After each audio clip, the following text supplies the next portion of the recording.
What's up, magical misfits? It has been a minute. How are you? Long time no see. Yeah. Uh, First, before I get into anything, a couple things. I am filming on a new phone. I got this phone during the time that I've been away, and there's no earphone jack, so I can't use my mic. So hopefully the sound is good on here. If not, maybe I can fix it in editing. Anyway, second, I am not back. So this is not me making my announcement that I am back on YouTube, but we'll get into that more as we go through the video. And let my dog get comfortable.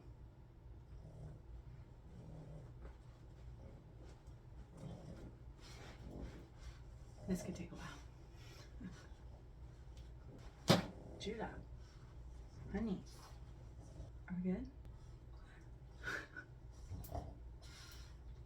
So I have actually wanted to record this video for months. It just never felt like the right time. And I didn't know exactly how I was going to approach it. So I've been kind of holding back and occasionally thinking about it. So first off, I just want to say that I am great.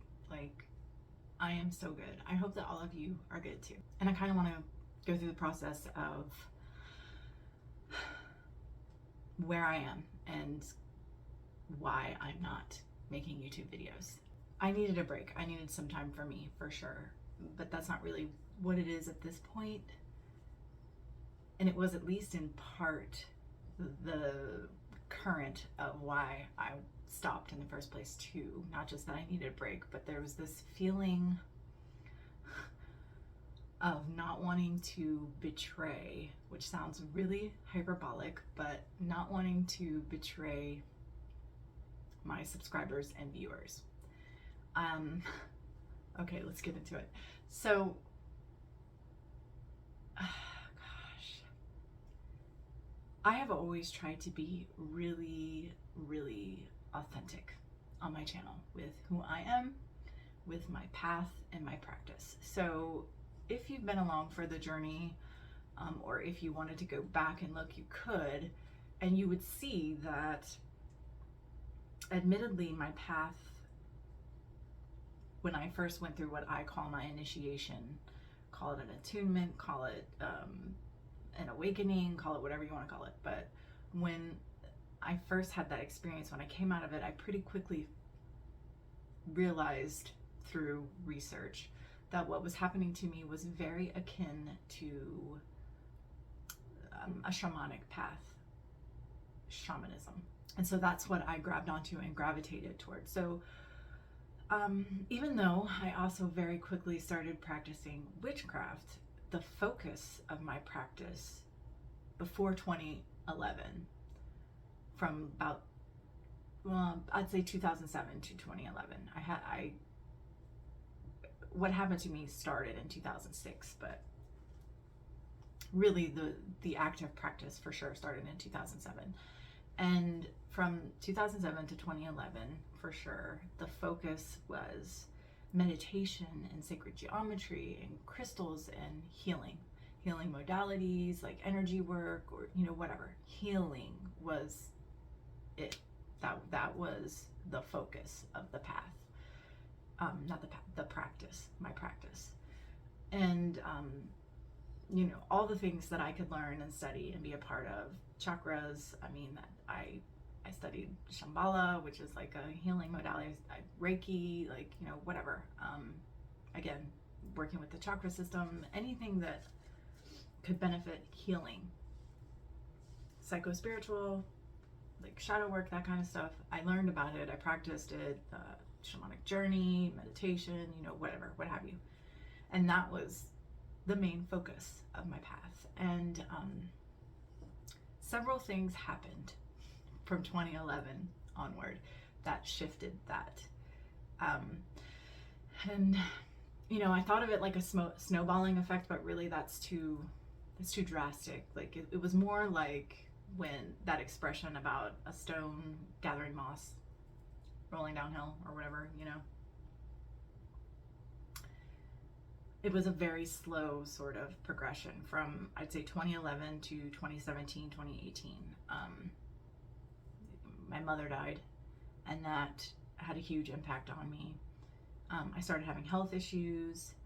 I left Compass Rose, my dream job, working at the metaphysical witchy shop. I also had wonderful things happening at this time too, don't get me wrong, but a few years after my mother died, my dearest soul sister, who named me She Who Walks Between the Worlds, just the deepest, most wonderful spiritual connection I have ever had with another human being on this planet, died. And then a group that I was part of, I kind of felt alienated from that group because the leader, it just didn't,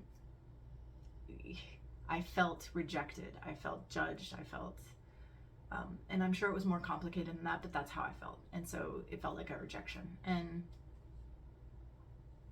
it just, there was just so many things that I can't say this one thing did it. There were definitely, you know, the first and last thing were like pivotal catalysts in this, but all of it played a role, right? And so when my mother died, I shut down and I closed off parts of myself without even being conscious of it at all. After I left the channel last year, and I was doing all my work and stuff, and just kind of trying to get back in touch with me, which I have done. Gosh, I had started doing all the things again. I started doing EFT, which is tapping the meridian points while speaking, saying something. Typically, I started doing like chanting meditations. I started working with my mala and doing affirmations, and like I just started breath work. I started having a daily practice that was pretty intense for a while. It was really intense in a good way, but it's not something that everybody could do every day, for sure. And I remember I was sitting on my love seat, and our love seat is aimed directly at our sliding glass door. So you have a beautiful view of the backyard from sitting there. And I was just kind of staring out. I wasn't really, I don't think, fully enjoying the view, but I was, you know, it was there. I was kind of zoned out, but I had this epiphany. That's what it felt like to me. I had this epiphany. I said out loud, I'm a healer. Like, I was shocked. And then immediately after that, it was like, I didn't literally smack myself in the forehead, but it was a total facepalm. Like, again, out loud, I said, how the hell could you forget that? And it's like everything just kind of blew open. I had genuinely forgotten that is, call it whatever you want to call it, my calling, my purpose, whatever, like healing, a healer. And there are many ways that can manifest, and it has. Like, it's so funny because I have friends that are like, duh. Hearing this story or whatever, they're like, that didn't know me prior to me shutting down, that know me now, who are like, duh, yeah, you're a healer. But I was completely unaware of it. I had shut it away. The human psyche is kind of scary.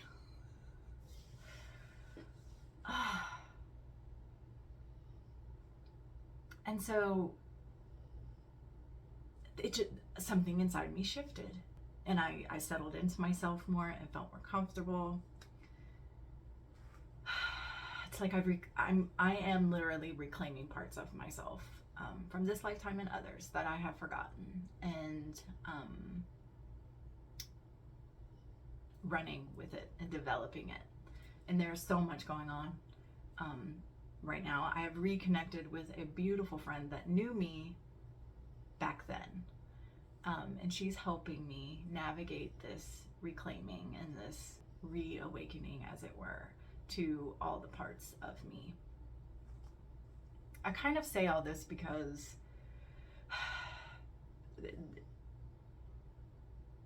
this is the reason that I had been struggling with what to do with my channel if I did decide to return. Like, I don't practice witchcraft anymore. I practice magic, and even like I still work with oils, and I still work with herbs, though mostly I make teas and tinctures and use them for offerings, and I don't work with them in the same capacity that I once did. I don't do candle magic. I only use candles to honor the deity that I worship, and it's just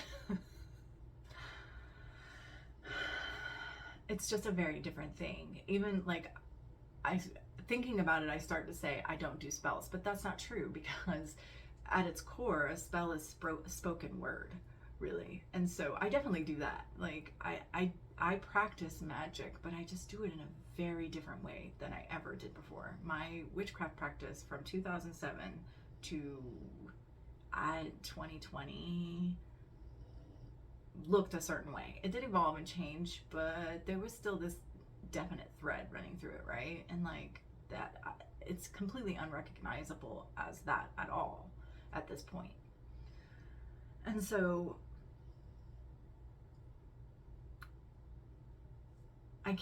when I came to YouTube to, like, you know, in one of my first few videos, I know I talked about why I was coming to YouTube, and, you know, I wanted to find community, and I had things I felt I could offer and teach, and, you know, that is like a huge part of it. Like, there's something I have these things to give, and I was looking for an outlet for that. But because my focus was honed in on witchcraft, and I had all the other things that made up my healing journey, my healing practice, were sort of background, and I wasn't even recognizing them for what they were. I just knew I still knew I loved sacred geometry. And, you know, on my channel, I talked about sacred geometry. I have several videos about crystals, and I talked about like chakras and aura photography. You know, I talked about things that weren't necessarily witchcraft related, although it's all sort of, you know, it's spiritual, right? But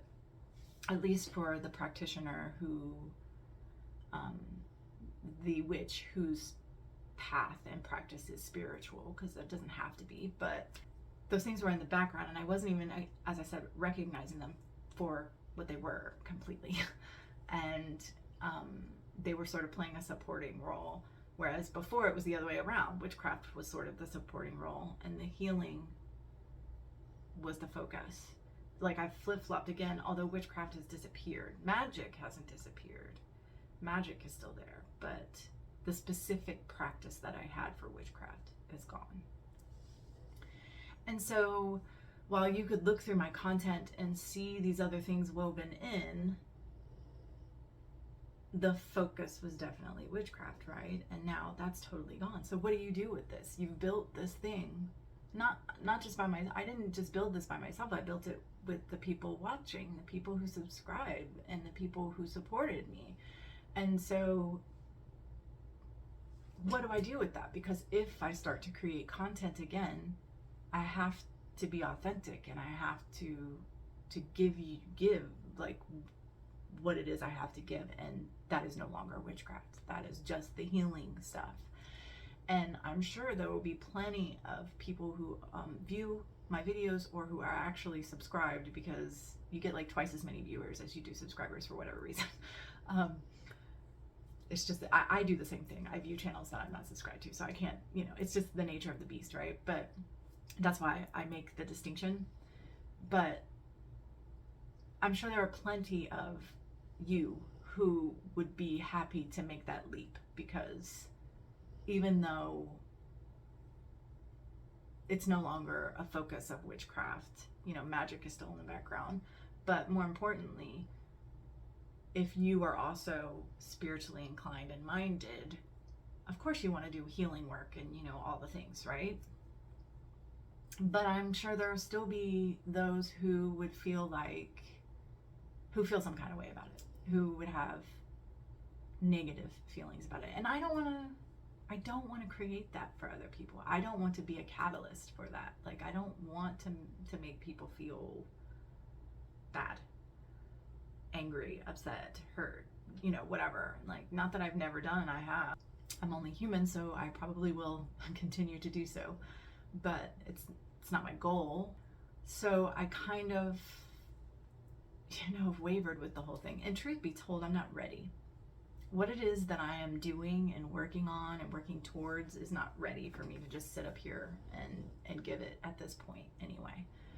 My goodness, you're being noisy. Hopefully it will be one day. And if so, this is probably the place I'll bring it, because I am still she who walks between the worlds. She who walks between the worlds was always, even though I applied it to a channel that hyper focused on witchcraft, it was always more the essence. It was always more that healing, shamanic part of me. I did just want to pop up here though, because it's been a long time, and I did just want to say, hey, I'm okay. Actually, I'm great. I am fabulous. I am doing really well, and for the time being, I am focused on healing frequencies, whatever that looks like. Sound, thought, energy, vibration, yeah, just crystals. That is where my focus is, and I'm probably gonna hone in on sound, at least for a little while, and see where that takes me. I've got information coming, but I'm not ready to share. I'm really tapped in. As far as my devotional practice, like, okay, so Ost came into my life, and I dedicated to her, and I began to worship her and had devotional practice to her. And Jehuti Toth kind of, I had already had interaction with him before in the past, but he came in again, and same thing. It became clear that I needed to dedicate to him. So I dedicated to him in 2021. No, in 2022. My dog is snoring. I apologize.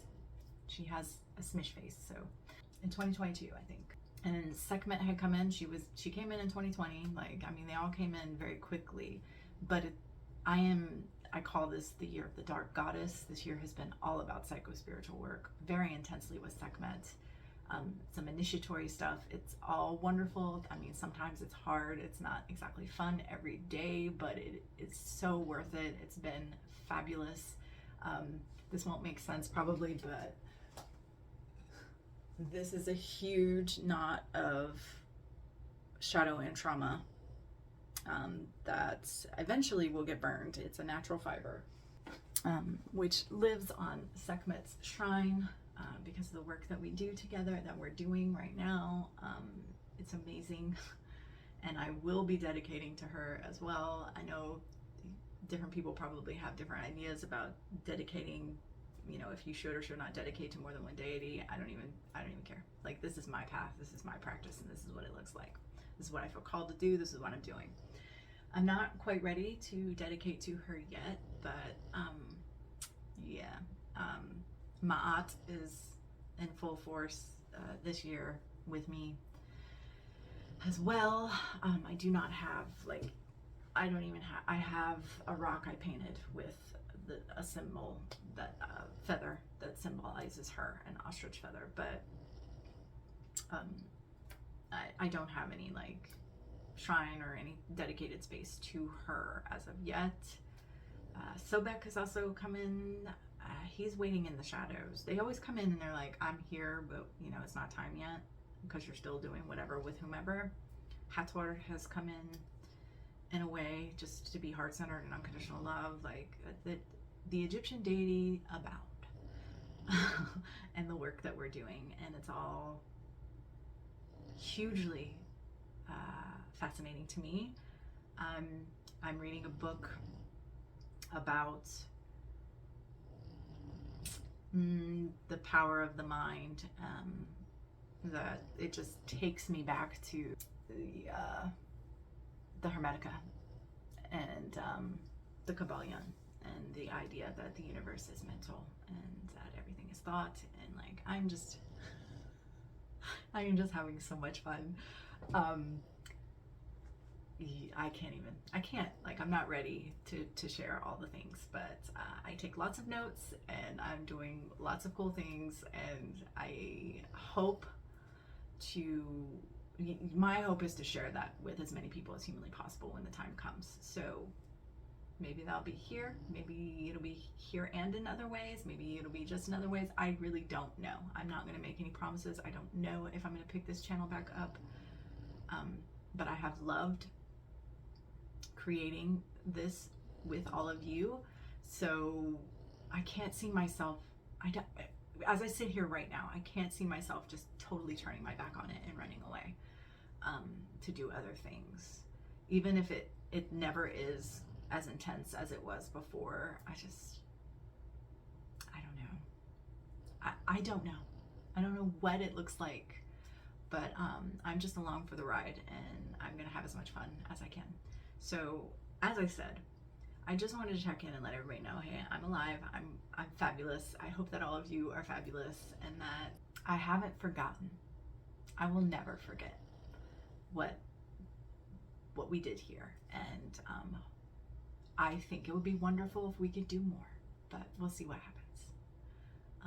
Thanks so much for tuning in and listening to me blab away as usual, and not forgetting me. And until next time, much love and gratitude.